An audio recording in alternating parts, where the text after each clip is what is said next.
और वो फोन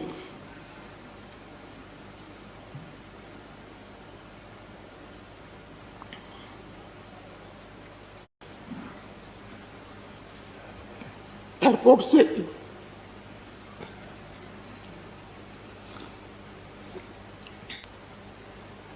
अपने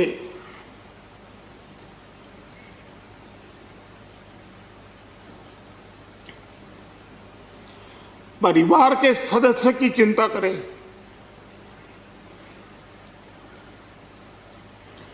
वैसी चिंता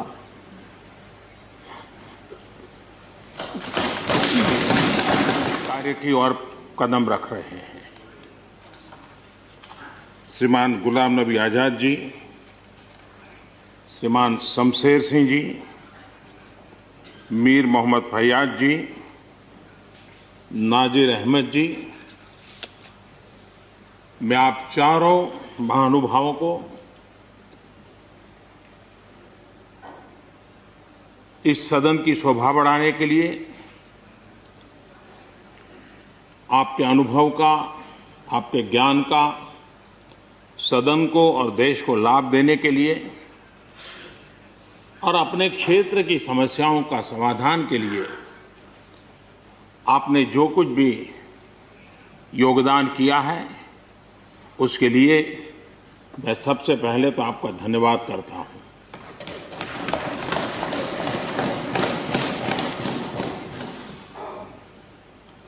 मीर मोहम्मद जी और नाजिर अहमद जी, ये दोनों ऐसे साथी, सदन में शायद उनकी तरफ बहुत कम लोगों का ध्यान गया होगा, लेकिन कोई भी सत्र ऐसा नहीं होगा कि जिनके साथ मुझे मेरी चैम्बर में बैठ करके अलग अलग विषयों पर सुनने का, समझने का मौका न मिला।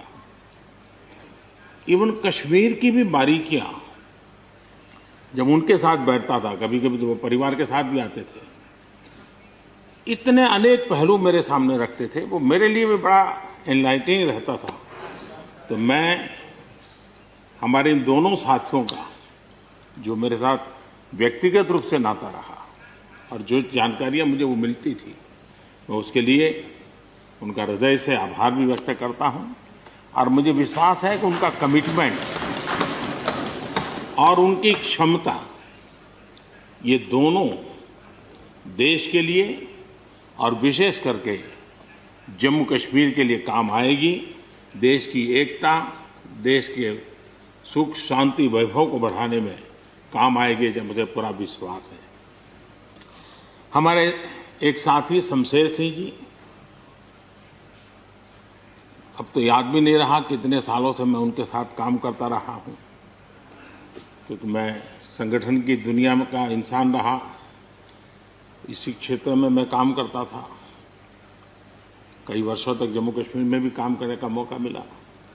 तो मेरे साथी कार्यकर्ता के रूप में कभी एक स्कूटर पर ट्रैवल करने का मौका मिलता था। बहुत छोटी आयु में जो इमरजेंसी में जेल में गए, उसमें शमशेर सिंह जी थे। और इस सदन में शमशेर सिंह जी की उपस्थिति 96% है। ये अपने आप में, यानी जो दायित्व जनता ने उनको दिया, उसको बिल्कुल 100% निभाने का प्रयास। मृदुभाषी हैं, सरल है, और मुझे विश्वास है कि जम्मू कश्मीर से रिटायर होने वाले 4 आदरणीय सदस्यों के लिए उनके जीवन का यह कार्यकाल सबसे उत्तम कार्यकाल है, क्योंकि इतिहास ने एक नई करवट बदली है और जिसके वो साक्षी बने हैं, सहयात्री बने हैं। ये उनके जीवन की बहुत बड़ी घटना है। श्रीमान गुलाम नबी जी,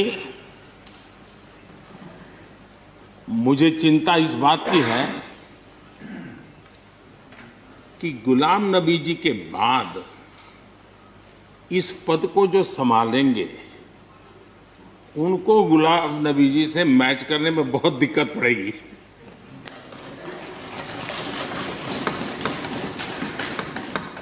क्योंकि गुलाम नबी जी अपने दल की चिंता करते थे, लेकिन देश की और सदन की भी उतनी ही चिंता करते थे।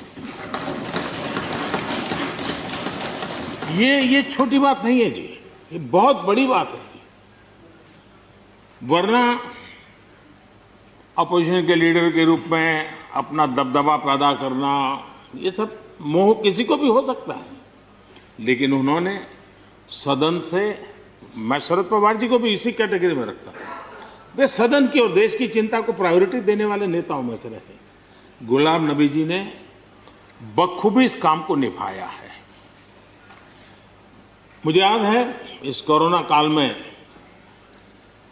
मैं एक फ्लोर लीडर्स की मीटिंग कर रहा था, तो उसी दिन गुलाम नबी जी का फोन आया कि मोदी जी, ये तो ठीक है आप करते हैं, लेकिन आप एक काम कीजिए, सभी पार्टी लीडर्स की मीटिंग जरूर बुलाइए। मुझे अच्छा लगा कि उन्होंने पार्टी लीडर्स के साथ, सभी पार्टी अध्यक्षों के साथ बैठने का मुझे सुझाव दिया, और मैंने उस मीटिंग को किया भी। वो गुलाम नबी जी के सुझाव पर किया था, और मुझे कहने में, यानी इस प्रकार का संपर्क, और उसका मूल कारण है कि उनको दोनों तरफ का अनुभव रहा है, सत्ता दल का भी और विपक्ष का।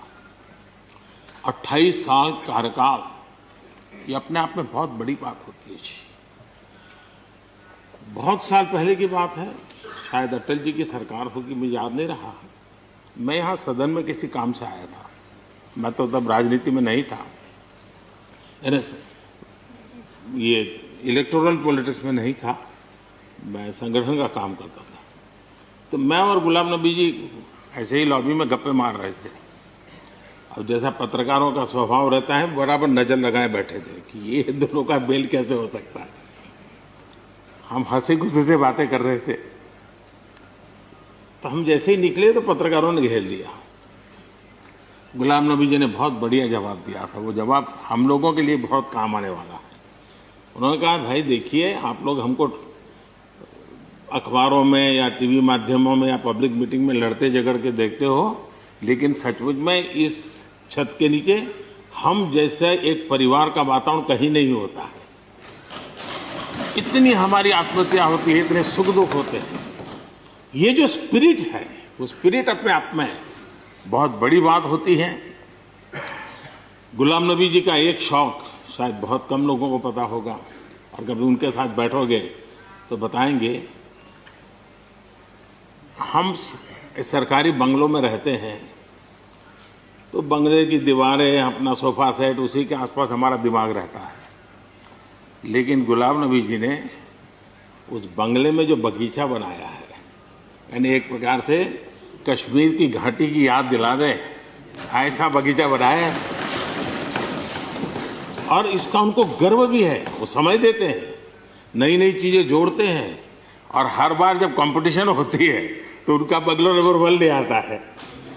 यानी अपने सरकारी जगह को भी कितने प्यार से संभालना, यानी बिल्कुल मन से उन्होंने इसको संभाला है। जब आप मुख्यमंत्री थे, मैं भी एक राज्य का मुख्यमंत्री के नाते काम करता था, हमारी बहुत गहरी निकटता रही उस कार्यकाल में। शायद ही कोई ऐसी घटना मिल सकती है कि जबकि हम दोनों के बीच में कोई संपर्क सेतु न रहा हो। एक बार गुजरात के यात्री, क्योंकि जम्मू कश्मीर में जाने वाले टूरिस्ट में गुजरात बहुत बड़ा नंबर रहता है, और टेररिस्टों ने पर हमला कर दिया, करीब 8 लोग शायद मारे गए।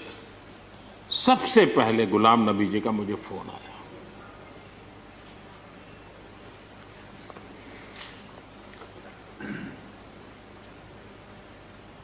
और वो फोन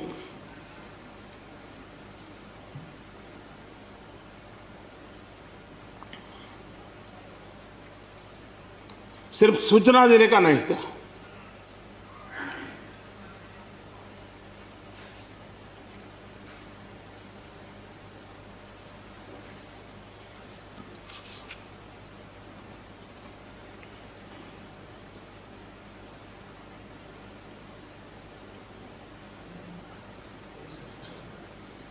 उनके आंसू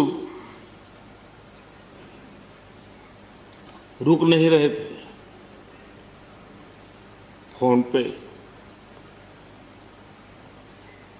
उस समय प्रणब मुखर्जी साहब डिफेंस मिनिस्टर थे। मैंने उनको फोन किया, मैंने कहा साहब अगर फोर्स का हवाई जहाज मिल जाए डेड बॉडी को लाने के लिए। रात देर हो गई थी। प्रणब मुखर्जी साहब ने कहा आप चिंता मत कीजिए, मैं करता हूं व्यवस्था। लेकिन रात में फिर गुलाम नबी जी का फोन आया। वे एयरपोर्ट थे।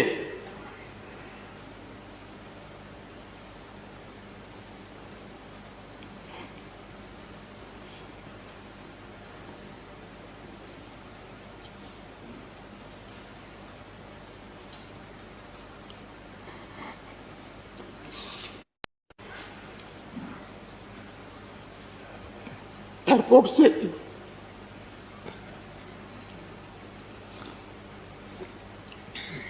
उन्होंने मुझे फोन किया और जैसे अपने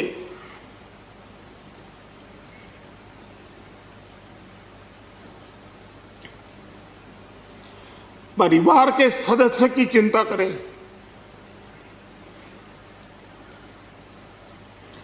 वैसी चिंता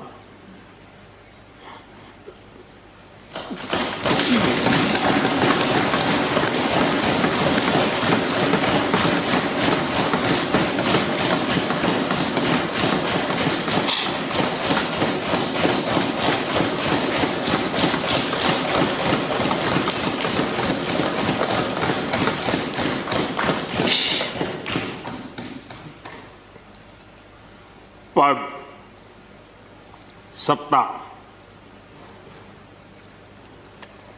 जीवन में आती रहती है, लेकिन उसे कैसे पचाना,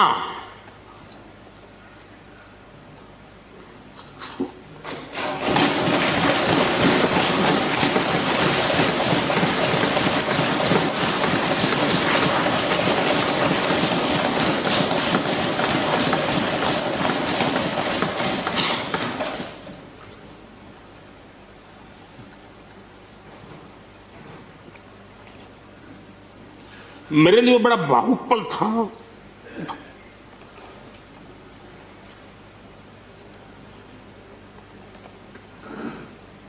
दूसरे दिन सुबह फोन आया कि मोदी जी सब लोग पहुंच गए।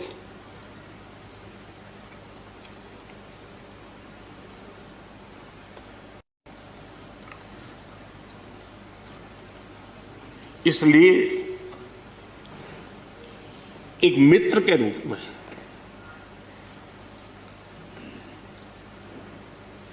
गुलाम नबी जी को घटना और अनुभव के आधार पर मैं आदर करता हूं।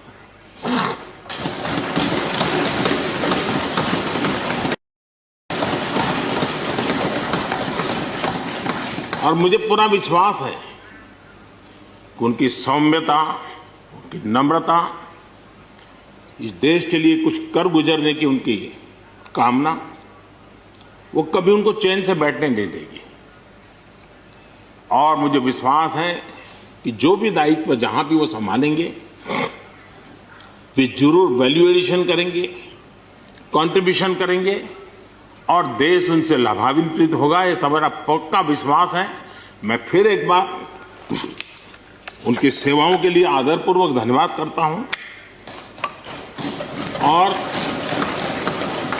व्यक्तिगत रूप से भी मेरा उनसे आग्रह रहेगा कि मन से मत मानो कि अब आप इस सदन में नहीं हो।